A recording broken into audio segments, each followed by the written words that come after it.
بسم اللہ الرحمن الرحیم بسم اللہ الرحمن الرحیم والصلاة علی نبیہ وعلی آلہ واصحابہ المتأدبین بآدابہ۔ چلو جی،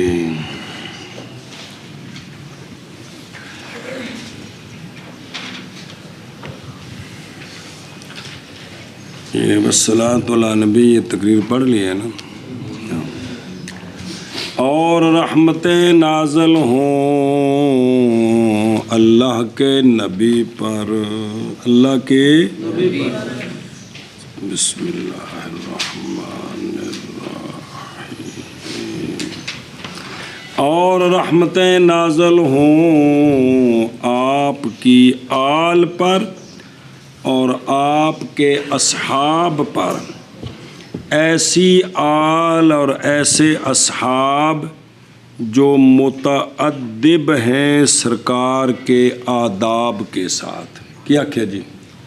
اور رحمتیں نازل ہوں سرکار کی آل پر سرکار کی آل پر اور سرکار کے اصحاب پر، ایسی آل اور ایسے اصحاب جو متعدب ہیں سرکار کے آداب کے ساتھ۔ پھر ایک باری معنی کر۔ اور رحمتیں نازل ہوں سرکار کی آل پر اور سرکار کے اصحاب پر، ایسی آل اور ایسے اصحاب جو متعدب ہیں سرکار کے آداب کے ساتھ۔ چلو جی، توجہ جی۔ اچھا جی، آل آل اصل میں اس میں اختلاف ہے، اس کا اصل کیا ہے، کس کا آل کا؟ لغوی صرفی تحقیق کہ آل اصل میں آہل ہے۔ کیا دلیل ہے اس پر؟ دلیل یہ ہے کہ آل کی تصغیر اہیل آتی ہے، آل کی تصغیر اہیل آتی ہے، تو تصغیر اشیاء کو اصل کی طرف لوٹاتی ہے۔ تو پتہ چلا کہ جب آل کی تصغیر اہیل ہے تو اصل آل کا اہل ہے، تو پھر ہم ہاں کو خلاف قیاس حمزے سے بدلا آل، تو پھر آل الف سے بدل گیا۔ سمجھی بات؟ بعض نے کہا ہے اس کا اصل ہے آوالن بفتح الالف والواو، الف حمزہ، پھر واو کو الف سے بدلایا تو کیا بن گیا؟ بعض نے یہ کہا۔ اچھا جی، آل کا استعمال نال رکھیے میں نا، آل کا استعمال کن کے لیے ہوتا ہے؟ آل کا استعمال کن کے لیے ہوتا ہے؟ تو آل کا استعمال فقط اشراف میں ہوتا ہے، خواہ شرافت دنیا اور آخرت دونوں کی ہو، جیسا کہ ہمارے رسول کریم علیہ الصلاۃ والسلام اور آپ کی آل، اور یا صرف دنیا میں شرافت ہو آخرت میں لتر، جیسا کہ فرعون کو کہا آل فرعون۔ جی کیا کہ جی؟ آل کا استعمال اشراف میں ہوتا ہے فقط، برابر ہے کہ شرافت دنیا اور آخرت دونوں میں ہو، جیسے ہمارے رسول کریم علیہ الصلاۃ والسلام اور آپ کی آل، یا صرف دنیا میں ہو فقط جیسے آل فرعون جی کہا جاتا آل فرعون۔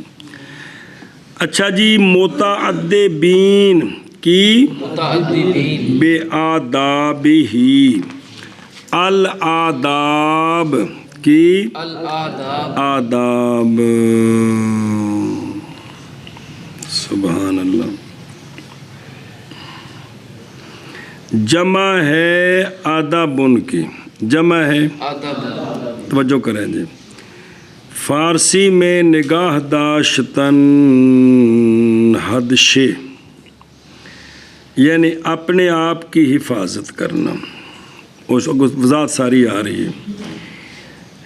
اچھا، صحابہ پاک اور سرکار کی آل متعدب ہیں سرکار کے آداب کے ساتھ، سرکار کے آداب کے ساتھ۔ ذرا سمجھا جائے مسئلہ، یہ جو متعدبین بے آداب ہی ہے، یا تو یہ اصحاب کی صفت ہے، یا صرف آل کی صفت ہے، یا مجموعے کی صفت ہے۔ تو بہرحال دونوں کی صفت، بے آل اور اصحاب دونوں وہ ہیں جو سرکار کے آداب کے ساتھ کیا ہیں؟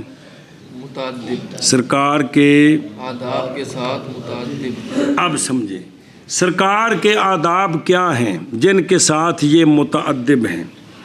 سرکار کے آداب یا تو آداب نفس نبی، یا تو آداب نفس نبی، یا سرکار کے درس کے آداب، یا سرکار کے درس کے آداب۔ دھیان کریں، یہ نفس نبی کے آداب یہ ہیں کہ آقا حضور جس طرح زندگی گزارتے تھے، جس طرح زندگی گزارتے تھے، یعنی سرکار کی سیرت طیبہ، اسی طرح صحابہ پاک اور آل زندگی گزارتے تھے۔ یہ ہیں نفس نبی کے آداب، یعنی سیرت النبی، یعنی سیرت کہ جس طرح سرکار زندگی گزارتے تھے، صحابہ پاک اور آل پوری کوشش کرتے تھے کہ اس طرح زندگی گزاری جائے۔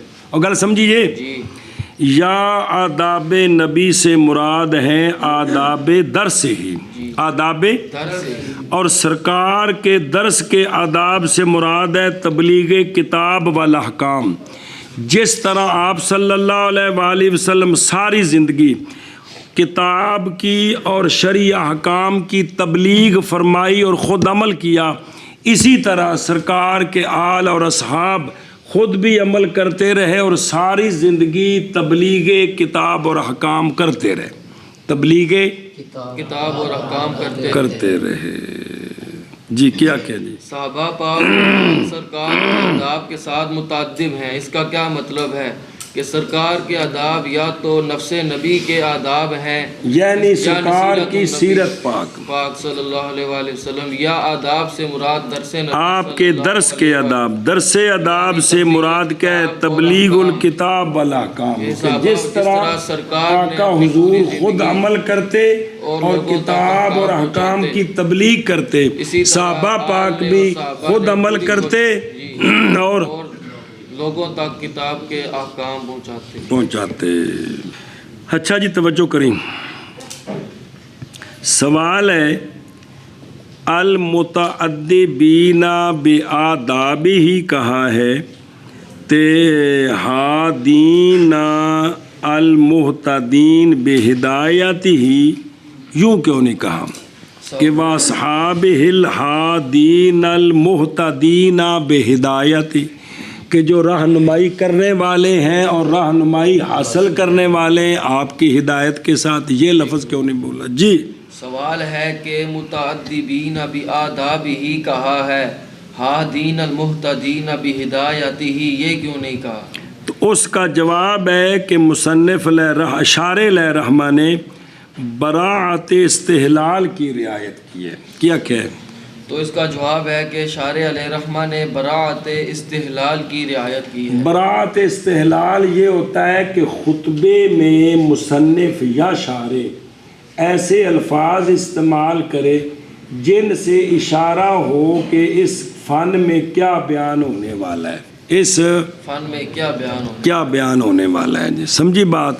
تو اس کو کیا کہتے ہیں؟ براعت استحلال۔ اب براعت استحلال یوں ہوا کہ اس کتاب میں نحو بیان ہوگی، اس کتاب میں نحو بیان، تو نحو جو ہے وہ علوم ادبیہ سے ہے، نحو علوم ادبیہ ان علوم سے ہے جن کے ذریعے عربی زبان اچھی آتی ہے، تو نحو علوم ادبیہ سے ہے۔ تو متعدبین بآدابہ فرما کر اشارہ کر دیا کہ یہ جو علم ہے یہ علم علوم ادبیہ سے ہے۔ ہاں جی اس کا جواب دیا کہ مصنف شارع علیہ رحمہ نے براعت استحلال کی رعایت کی ہے۔ یہ کیا براعت استحلال ہوتا ہے؟ یہ ہے کہ لانا کتاب کے اول میں شے کو جو خبر دے کہ مقصود کتاب سے یہ ہے، تو وہ کس طرح ہوا کہ یہ جو کتاب ہے علم نحو میں ہے، علم نحو علوم ادبیہ سے ہے، علوم ادبیہ سے ہے جی، جن کے ذریعے زبان آتی ہے، تو اس لیے اب براعت استحلال ہو گیا کہ نہیں ہوا؟ ہو گیا جی۔ اچھا جی توجہ کرنا، تو فقول المتعدبین بآداب اشارہ ہے اس بات کی طرف کہ علم نحو جملہ آداب سے ہے، برخلاف اگر کہتے المہتدین بہدایت ہی تو اس سے وہ اشارہ نہ ہوتا، اس سے نہ ہو، سمجھیے؟ اچھا جو دیکھیں وہ ایک منٹ توجہ کریں.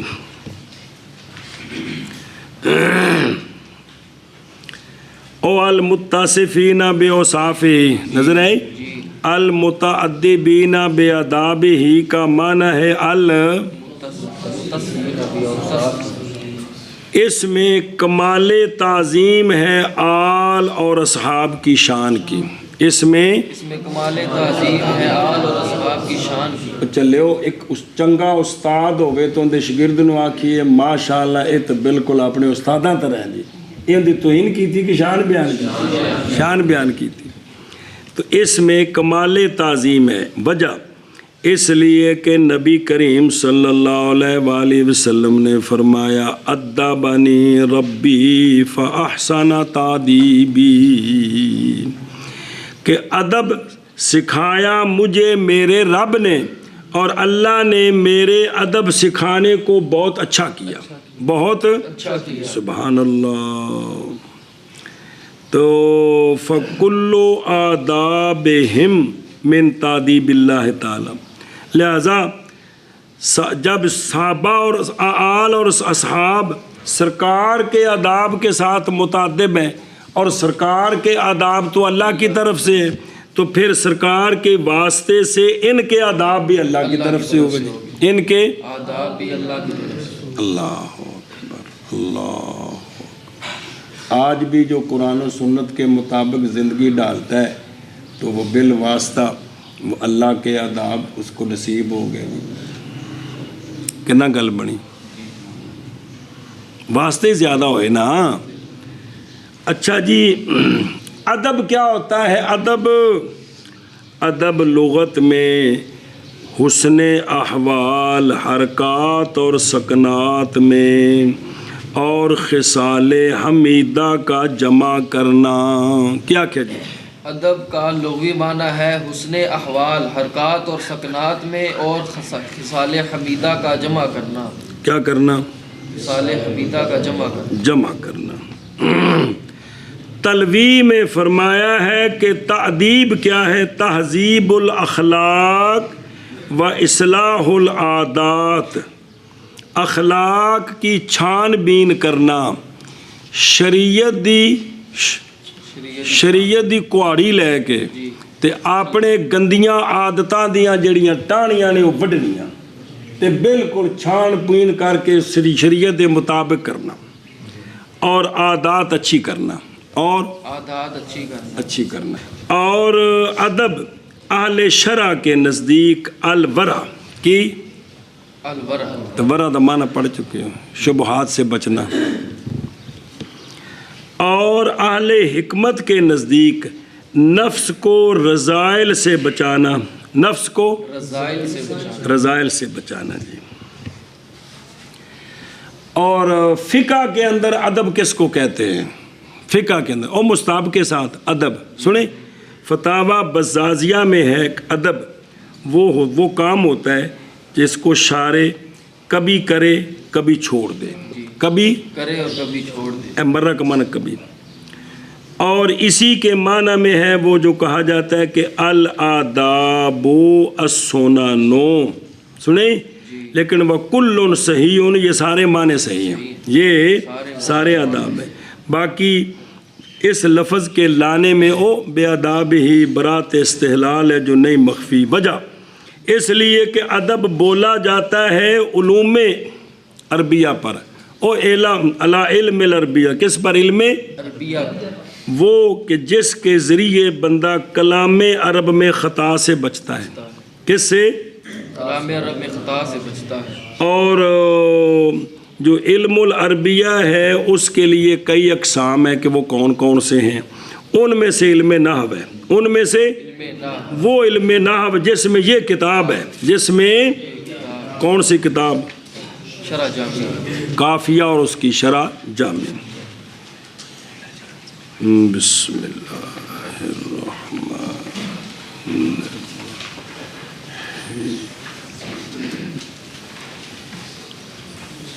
اچھا جی توجہ. قال السخاوی، علامہ سخاوی نے ارشاد المقاصد میں فرمایا ہے کہ ادب وہ علم ہے جس سے پہچانے جائیں تفاہم ان سے جو ضمائر میں ہیں بے عدلت الالفاظ والکتابت، کہ ادب ایک ایسا علم ہے کہ بندہ بولے تو معافی ضمیر خوب اچھے طریقے سے سمجھا سکے، بندہ لکھے تو ایسا لکھے کہ بات اچھے طریقے سے سمجھا سکے، یہ ادب ہے، یہ ادب ہے۔ اس کا موضوع ہے لفظ اور خط، اس جہت سے کہ وہ دونوں معانی پر دلالت کرتے ہیں۔ اس کی منفعت اظہار اس کا جو انسان کے نفس میں ہے، مقاصد سے، اور پہنچانا اس کا شخص آخر کی طرف نوع انسانی سے، حاضر ہو یا غائب ہو، اور وہ حلیات الانسان والبنان بے انسان دیاں عادتاں چنگیاں ہون، اپنی ظاہری شکل و صورت صاف ستھری شریعت دے مطابق رکھے۔ اسی کے ساتھ انسان ممتاز ہوتا ہے انسان کا ظاہر باقی حیوانوں سے، ورنہ اتوں تو سارا تو چمڑا ہی ہے نا، تو وال بھی نے سارے بدن تے وال بھی نے تو چمڑا بھی ہے جی، سمجھ آئی ہے جی۔ اگے چلیے جی، بسم اللہ۔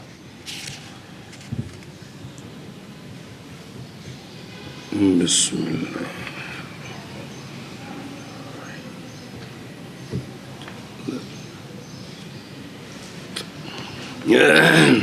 اما بعد فهذه فوائد وافیۃ بحل مشکلات الکافیۃ۔ چلو جی، علامہ جامی علیہ رحمہ فرماتے ہیں بہرحال بعد امور ثلاثہ کے پس یہ شرع فوائد وافیہ ہیں جن کا تعلق ہے کافیے کے مشکلات کے حل کرنے کے ساتھ۔ کیا کیا جی؟ علامہ شارح علیہ رحمہ فرماتے ہیں، علامہ جامی فرماتے ہیں، عبد الرحمن جامی اتفاق ہے کہ جنہ دی نال حاشیہ لگا شرح پہ پڑھ دے وہ عبد الرحمن، وہ علامہ عبد الرحمن جی۔ علامہ جامی رحمہ اللہ فرماتے ہیں بہرحال امور ثلاثہ کے بعد یہ فوائد، بس یہ کون؟ یہ شرح جامی فوائد وافیہ ہیں جو جن کا تعلق کافیے کی مشکلات کو حل کرنے کے ساتھ۔ پھر ایک بار علامہ جامی فرماتے ہیں ثلاثہ کے بعد پس یہ شرح فوائد وافیہ ہیں جن کا تعلق کافیہ کے مشکلات کو حل کرنے کے ساتھ۔ مشکلات کو توجہ جی، اما بعد یعنی اللہ تعالیٰ کی حمد اور صلاۃ علی نبی اللہ کے بعد، یہ مطلب ہے اما بعد کا معنی کیا ہے؟ اللہ تعالیٰ کی حمد اور صلاۃ علی نبی کے بعد۔ مسئلہ جی، لفظ بعد، لفظ یہ ظروف لازمات الاضافت ہیں، یہ ظروف لازمات الاضافت ہر وقت نہیں، جب کہ ان سے ظرفیت والا معنی لینا ہو، جب کہ ان سے ظرفیت والا معنی لینا ہو، قبل تے بعد دونوں، کسے تھاں تو پہلا، کسے شے تو پہلا، کسے وقت تو پہلا، کسے تھاں تو بعد، کسے وقت تو بعد، انہاں کولوں ظرف زمان یا مکان والا معنی لینا ہوئے تو ادو کی نے لازمات الاضافت، لازم الاضافت یا لازمات الاضافت کیا کہ بعد اور قبلو، بعد اور قبلو ان ظروف سے ہیں جو لازمات اور بھی ہیں، یہ دونوں ان سے جب زمان یا مکان والا معنی لینا ہو تو یہ لازم الاضافت۔ آگے سمجھ مسئلہ نواں، جب قطع نظر کرے نا ظرفیت والے معنی سے، کس سے؟ ظرفیت والے معنی سے، زمان مکان والا معنی نہ لینا ہو تو پھر اس وقت ان کو اضافت کے بغیر استعمال کرنا بھی جائز ہوتا ہے، پھر ان کو اضافت کے بغیر بھی استعمال کرنا جائز ہوتا ہے۔ اون دی مثال ربا بعد خیر من قبل، بہت دفعہ بعد چنگا ہوندا ہے پہلے کولوں، بہت دفعہ بعد بہتر ہوتا ہے پہلے سے، پہلے کولوں جی، سنے نا ضروری نہیں کہ پہلو سالن مینوں دیو، ہو سکتا چنگیاں ہڈیاں بوٹیاں سوہਣیاں تھلے پਈਆਂ ہون تے کدی کدی جڑا ہے نا بعد چنگا ہوندا ہے کندے کولوں پہلے کولوں، اے مطلب ہے جی۔ اور اچھا توجہ کرنا، اور بعد ملاحظات و ظرفیت، اب جب یہ ان سے ظرفیت والا معنی ملاحظہ ہو، ظرفیت والا معنی، پھر یہ لازم الاضافت ہے، پھر یہ لازم الاضافت، تو جب لازم الاضافت ہے نا تو اب اگر ان کو اضافت سے قطع کر دیں لفظاً معنن نہ، صرف لفظاً مضاف لے محذوف ہو اور معنن ہو، معنن اس وقت یہ مبنی برضم ہوتے ہیں۔ کیا کہ یہ بعد وغیرہ یہ جب ظرفیت کے لیے ظرفیت کا معنی ان سے لیں اور ان کا مضاف لے لفظاً ان سے کاٹ دیں، معنن نہ کاٹیں تو اس وقت اور جنہوں محذوف منوی آندے ہو مبنی بر اس وقت یہ مبنی برضم، جیسا کہ ما نحن فی میں بعد اس کا مضاف لے لفظاً محذوف ہے، کون؟ حمد اللہ والصلاۃ علی نبی، لیکن مانن موجود ہے، مانن اس لیے یہ اما بعدو مبنی بر ضم ہے، مبنی ضم ہے جی۔ اور اگر ظرفیت والا معنی لینا ہو اور اضافت سے قطع نہ کریں تو پھر یہ موربہ بالحرکات ثلاثہ ہوتے ہیں، یہ ان سے ظرفیت والا معنی لیں اور مضاف لے ذکر ہو مذکور ہو تو پھر یہ کیا ہوتے ہیں؟ موربہ حرکات ثلاثہ ہوتے ہیں۔ بات ختم۔ فہذہ کی توجہ کریں، اب اس فا پر بحث کرتے ہیں، فا پر، فا کون سی ہے؟ فہذہ، یہ جو فا ہے نا، یہ جو اما ہے نا شرط کے لیے اس کے جواب میں ہے، یہ جو فا ہے یہ فا اما شرطیہ کے جواب میں ہے، یہاں اما ہے نا، اما بعدو فہذہ، تو اما شرطیہ ہے، یہ فا اس کے جواب میں ہے، جواب، توجہ کریں یار۔ اور اگر اما نہ ہو، اما نہ ہو اور بعدو کے بعد فا آئے تو یہ فا کون سی ہوتی ہے؟ یہ فا کون سی ہوتی ایک بار یہ نہ دی گل سنو پھر دوجے موشی دی گل سنو، تو جب اما نہ ہو تو پھر یہ فا ہوتی ہے توہم اما پر، پھر یہ فا ہوتی ہے توہم اما پر، چونکہ یہ اما کا مقام تھا اگرچہ نہیں آیا اس لیے پھپھیری آ گئے جی، کون؟ فا آ گئے۔ یہ جاری کرنا موہوم کو محقق کی جمع، گویا کہ اما ہے، گویا کہ اما ہے، ایک یا یہ فا ہوگی اما مقدر کے جواب میں، یا یہ فا ہوگی اما مقدر کے جواب، اے مطلب ہاں قضا کالو۔ بعض نے کہا ہے کہ اما مقدر کے بعد فا آئے، جو فا جزائیہ بنے، یہ تب ہے جب فا کے بعد امر ہو یا نہی ہو، کیا ہو؟ امر ہو یا نہی ہو، تب وہاں اما مقدر مانا جاتا ہے۔ اور ما نحن فی میں تو فا کے بعد امر نہی کوئی نہیں ہے کہ ہے، اس لیے یہ فا توہم اگر ہو تو اما یہاں تو ہے، نہ ہوتا پھر فا ہوتی تو اس کو کہنا تھا کہ یہ توہم اما کا جواب ہے، کس کا؟ گویا موہوم کو محقق مانا ہے، باقی بھی اما مقدر ہے اس کا یہ جواب ہے، یہ بات یہاں نہ بنتی، اور یہاں تو اما ہے، اگر نہ ہوتا تو پھر یہ کہنا تھا کیا؟ یہ کہنا کہ یہ اما مقدر کا جواب ہے، یہ نہیں کہتے، اس لیے کہ وہ تو تب ہے کہ جب بعد میں امر نہی وغیرہ، یہاں کوئی نہیں۔ اب اس کی مثال دیتے ہیں، قولی تعالی اعوذ باللہ من الشیطان الرجیم وَرَبَّكَ فَكَبِّرْ وَرَبَّكَ فَكَبِّرْ،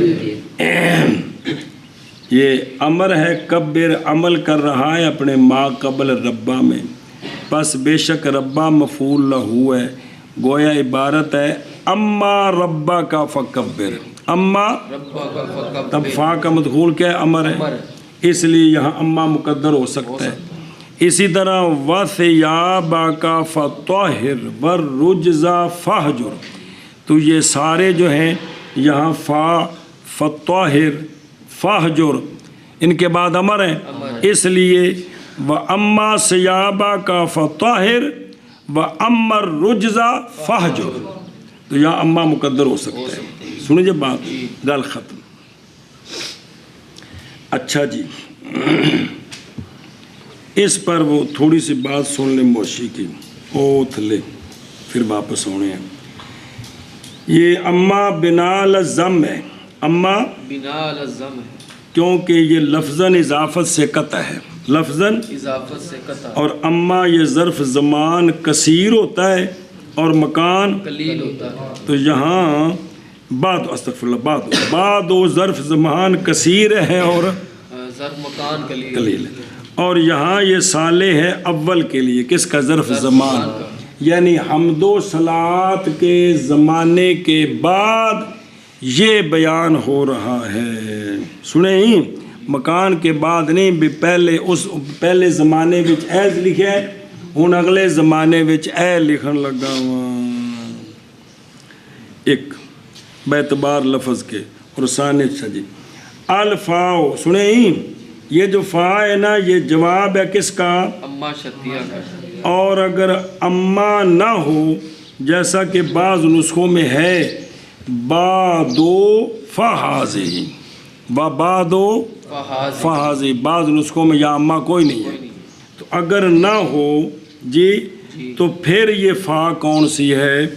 یہ موشی کہہ رہے ہیں کہ پھر یہ فا جزا کی نہیں ہے بلکہ فا تفسیریہ ہے، پھر یہ فا جزائیہ نہیں ہے، فا تفسیریہ، فا تفسیریہ ہے جی۔ سنی بات کہ جزائیہ کس طرح بنائیں کہ اما کے توہم کی بنا پر اس کو جزائیہ بنائیں، یا تقدیر اما کی بنا پر فا جزائیہ بنائیں، تو یہ ٹھیک نہیں ہے۔ یہ ٹھیک نہیں، اس لیے کہ اما کے توہم کا نحویوں میں سے کسی نے اعتبار نہیں کیا کہ اما نہ ہو تو یہ سمجھے کہ ہے، تو لہذا فا جزائیہ بڑھا دیں۔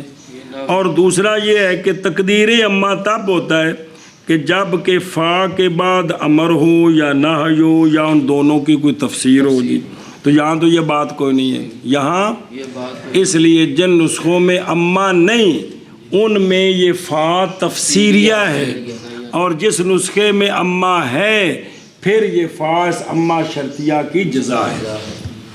واپس چل، یہ حاض ہی کا مشار الیہ کون ہے؟ حاض ہی کا مشار الیہ کون ہے؟ پس یہ پہلے کہ گل ذہن سے رکھو نا، خطبہ دو قسم ہوتا ہے، ایک ہوتا ہے الحاقیہ، ایک ہوتا ہے ابتدائیہ۔ خطبہ ابتدائیہ یہ ہوتا ہے کہ پہلے خطبہ پھر آگے ترتیب سے کتاب، یہ خطبہ ابتدائیہ۔ علاقیہ یہ ہوتا ہے کہ پہلے کتاب لکھ لی بعد میں خطبہ لکھا، یہ علاقیہ ہوتا ہے۔ بات سمجھیے، ایک تمہید، دوسری تمہید، یہ جو نظر آ رہے ہیں یہ نقوش ہیں جن پر نظر پڑ رہی ہے نا، یہ نقوش ہے، یہ دال ہیں کن پر؟ الفاظ پر، معنی پر نہیں یار۔ ان کو دیکھ کر کیا پڑھتے ہو؟ عبارت پڑھ، وہ کی ہے لفظ، اور لفظ دال ہے کس پر؟ تو نقوش دال ہے کس پر؟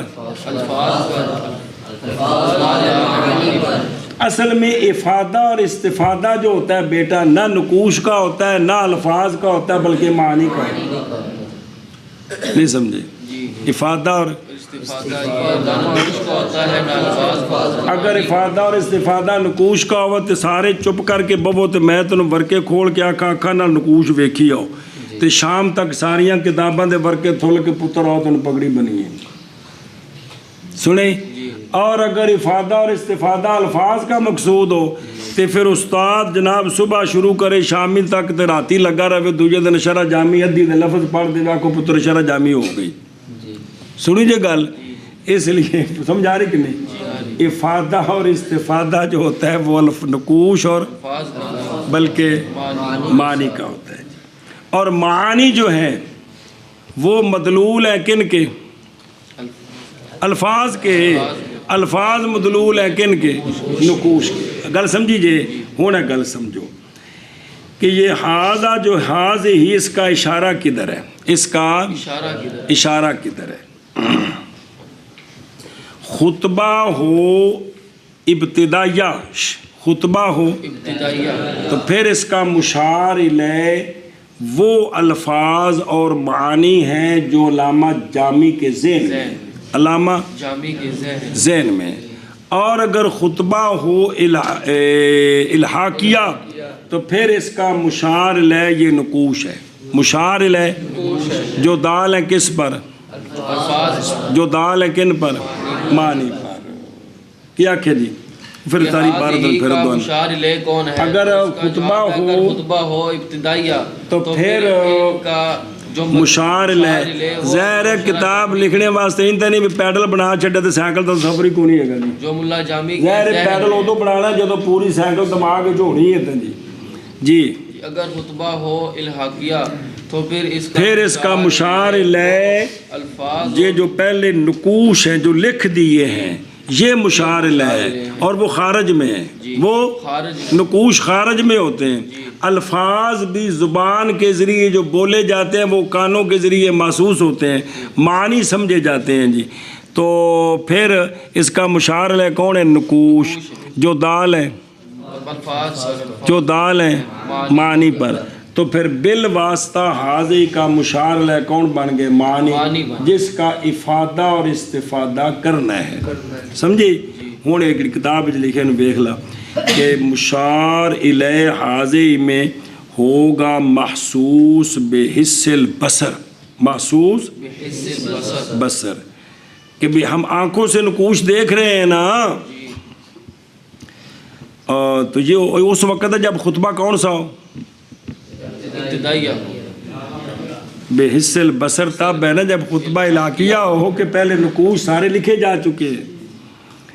بس نہ کہا جائے کہ مشار الیہ کا ہونا حاضی میں وہ تو الفاظ ہیں جس طرح کہ مولانا عبدالغفور نے بیان کیا تو مناسب نہیں، کیونکہ محسوس بحس البصر کون ہوتے ہیں؟ نہ کہ الفاظ اکھاں نال ویکھے جاندے نے نہیں ہوتے. تو ہم کہتے ہیں کہ سونیوں الفاظ کو مشار الیہ بنانا ٹھیک ہے کیونکہ لوضوح دلالتها علی المعنی کہ الفاظ معنی پر دلالت کرتے ہیں، گویا کہ وہ اتنے واضح ہوتے ہیں ایسے اکھاں نال ویکھ رہے ہیں، گویا کہ حقیقتاً تو نہیں لیکن جو اتنے واضح ہے کہ ہم اپنی آنکھوں سے اس کو دیکھ رہے ہیں. لہٰذا حاضی کا استعمال ہوگا اس صورت میں کس پر؟ الفاظ پر. استعمال اللفظ فی غیر الموضوع الی آخرہ. اچھا جی بس یہ نہیں سی گل اگے. فہذہ پس یہ مشار الیہ او کتاب شرح جامی او خلاصہ سبحان اللہ. یہ جڑا بازاروں خریدیا ہے نا وہ نقوش خریدی دے نے کی نے او دال نے کندے ہوتے او دال نے ہاں نقوش خریدنے نے تو پھر اگلی گل ہونی ہے. سمجھ آئی؟ تفسیر کبیر دے نقوش خریدنے نے تو پھر انہوں ویکھ کے پڑھنا ہے تو پھر معنی سمجھنا ہے تو پھر قاری تقریر کرنی ہے تو پھر بلے بلے ہونی ہے. اچھا جی فہذہ پس یہ فوائد وافیہ ہیں. یہ فوائد وافیہ کون؟ شرح جامی. یہ کیا ہے؟ فوائد وافیہ. توجہ کرو جی. الفوائد جمع ہے فائدہ کی اور فید سے مشتق ہے. فید کیا ہوتا ہے؟ آنچ دادا و گرفتہ شود از دانش و مال. بندے کو عقل اور مال جو نصیب ہوتا ہے اس کو فید کہتے ہیں، اس کو فائدہ کہتے ہیں، اس کو فائدہ کا سنیں ہی کہ دانش یعنی علم کی علم اور مال جو حاصل ہو اس کو کیا کہتے ہیں؟ فائدہ. بسانو تو بڑا فائدہ ہویا جی، میں استادہ کو پڑھیا مینوں بڑا فائدہ ہویا. کی مطلب علم ملے یار میں فلاں گیا اتنے اس میلے چ میں بڑی محنت کی تو محنت بڑا فائدہ ہویا. مطلب 4 پیسے کمائے نے جڑی ضرورتاں سن پوریاں ہوئی جی. اچھا جی پھر فائدہ توجہ کرنا. ایک ہوتا ہے فائدہ کیا ہوتا ہے؟ فائدہ اور ایک ہوتی غایت اور غرض اور غرض و غایت. ایک ہوتا ہے فائدہ اور ایک ہوتی ہے، غرض و غایت. یہ دونوں ذرا بیان کرتے ہیں. ایک ہوتا ہے فائدہ اور ایک ہوتی ہے غرض و غایت. فائدہ. وہ ہوتا ہے جو فعل کے فاعل پر مترتب ہو. فاعل نے کوئی فعل کیا، فاعل نے فعل کیا، اس فعل پر جو چیز مترتب ہوئی ہے، اس کے کرنے کی وجہ سے جو کچھ ہوا ہے، اس کو کیا کہتے ہیں؟ فائدہ کہتے فائدہ کہتے ہیں. خواہ وہ فائدہ فاعل کے فعل کرنے کا باعث اور سبب بنے یا نہ بنے.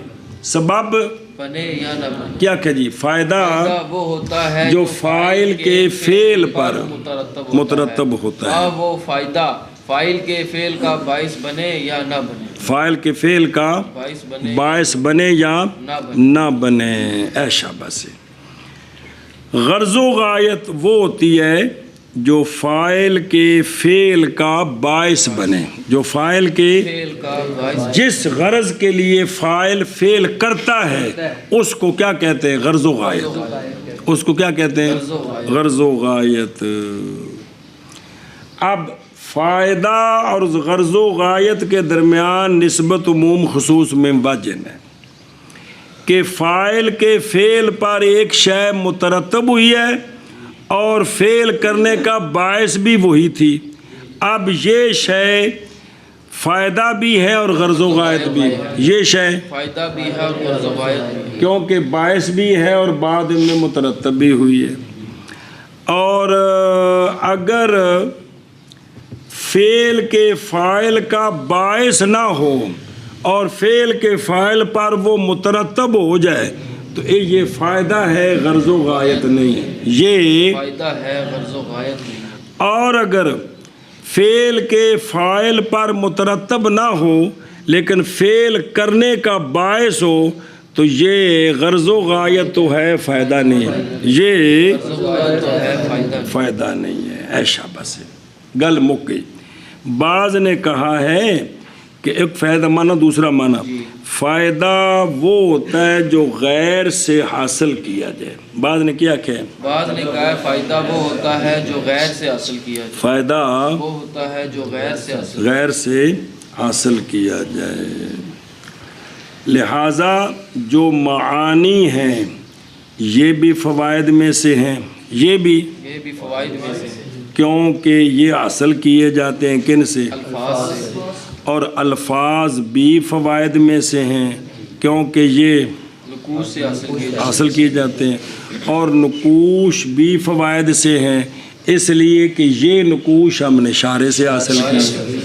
اور شرح کنا لکھی؟ علامہ جامی رحمہ لکھی کہ تو لکھی سی.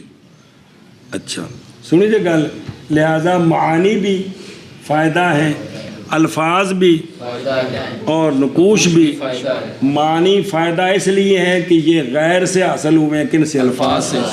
الفاظ فائدہ اس لیے ہے کہ یہ غیر سے حاصل ہوئے ہیں کس سے؟ اور نقوش ہمارے لیے فائدہ اس لیے کہ یہ بھی غیر سے حاصل ہوئے کس سے؟ مصنف سے. اے شاباش. اچھا جی. وافیہ کی وافی کا معنی کیا ہے؟ وافی کو سمجھ آ رہی ہوں؟ پھر کٹھا کر دیں. وافیہ بمعنی کثیر، بمعنی اب معنی بنا پس یہ شرح جامی فوائد کثیرہ ہے. یہ شرح جامی فوائد کثیرہ ہے. کہا جاتا ہے وفش شیء، وفا ماضی، وفش شیء اذا کثر. جب شے کثیر ہو نا تو اس کو کیا کہتے ہیں؟ وفش شیء. آگے سمجھے؟ اے شاباش. اچھا جی آگے ہے الکافیہ. کیا ہے؟ الکافیہ. تو کافیے کے اندر یہ تا کون سی ہے؟ بعض نے کہا بمعنی بہبود، یعنی یہ فوائد نہیں ہیں بلا وفا، یعنی یہ فوائد فائدہ دیں گے، سمجھائیے. لیکن معنی اول اولا ہے کیڑا کہ بھی جو ہے نا بھئی یہ اس کا معنی ہے فوائد کثیرہ. اچھا جی توجہ کرو. کافیے کے اندر تا کون سی ہے؟ تا جائز ہے یہ تا مبالغے کی ہو. جائز ہے یہ تا مبالغے کی ہو، بھئی کافیہ مبالغہ یہ ہے کہ یہ کتاب نحو میں بہت کافی ہے، یہ کتاب میں بہت کافی کافی ہے۔ تجربہ ہے کہ کو نہیں آیا جی ہیں؟ جی چنگا چلو ٹھیک ہے۔ اور یہ بھی جائز ہے، توجہ کرے یار، یہ بھی جائز ہے کہ یہ تا وصفیت سے اسمیت کی طرف نقل کے لیے ہو۔ کس کے لیے ہو؟ وصفیت سے اسمیت کی اصل میں تو سیغہ اسم وید مونس ہے نا، کاف یا تن، کاف یون، کاف یا تن، جس کاف یا تن کو پھر کافن پہ پڑھتے ہیں یا الکافی جی جی، اور یہ کپا چپا کے پیندے ہو الکافی جی۔ تو یہ سیغہ مونس ہے، تو پھر جب اس کو نقل کیا کتاب کے نام کی طرف تو اب یہ تا چونکہ نقل میں آ گئی ہے، تا نقل میں آ گئی، یہ ڈبہ نال ہی رہنا ہے جی، ڈبہ پیک ہی رہنا ہے جی۔ تو یہ تا پھر وصفیت سے اسمیت کی طرف نقل کیا ہے۔ تو جب اسم کو کسی لفظ کو نقل کرے نا دوسری شے کی طرف تو جو کچھ نال ہوندا ہے حلبہ ملبہ نال رہندا پھر۔ یا یہ بھی جائز ہے کہ یہ تا تانیث کی ہو، یہ تا تانیث تو کی پھر سوال ہے کہ کافیہ جو کتاب ہے وہ تو کتاب تو مذکر ہے کہ مؤنث ہے، تو پھر یہ مؤنث کا کیا مطلب؟ کہتے ہیں پھر اس کا موصوف محذوف ہوگا بے حل مشکلات الرسالۃ الکافیات، تو پھر اس کا موصوف ہوگا الرسالۃ الکافیہ کہ الرسالۃ الکافیہ، تو کتاب تو رسالہ ہی ہے، تب اس لیے اس کی جو صفت ہے وہ مؤنث لائے۔ اور سمجھی گل؟ چلو جی، بہرحال بعد امور ثلاثہ کے اور شرع وچ دو ہی ذکر کردے نے، حمد و صلات تو بعد سنے ہی بس یہ بس یہ وہ کون یہ کافیہ نہ آکھیا جائے شرح جامی، فوائد کثیرہ ہیں کافیہ کے مشکلات کے حل کے ساتھ۔ جی بہرحال بعد امور ثلاثہ کے پس یہ فوائد کثیرہ ہیں کافیہ کے مشکلات کے حل کے ساتھ۔ علامہ سوال علامہ باصولی آندے نے اس کا مطلب ہے کہ شرح جامی پوری شرح نہیں، حالانکہ پوری شرح بھی صرف مشکلات کی، تو جواب ہے بھی کافیہ سارا ہی مشکلات ہے۔ جی منع کر بہرحال بعد امور ثلاثہ کے پس یہ فوائد کثیرہ ہیں کافیہ کے مشکلات کے حل کے ساتھ۔ اور بظاہر سوال ہے نا بھی صرف یہ مشکلات کا حل ہے باقی کا نہیں ہے، تو کافیہ سارا ہی مشکل سارا ہی مشکل ہے۔ چلو شاباش۔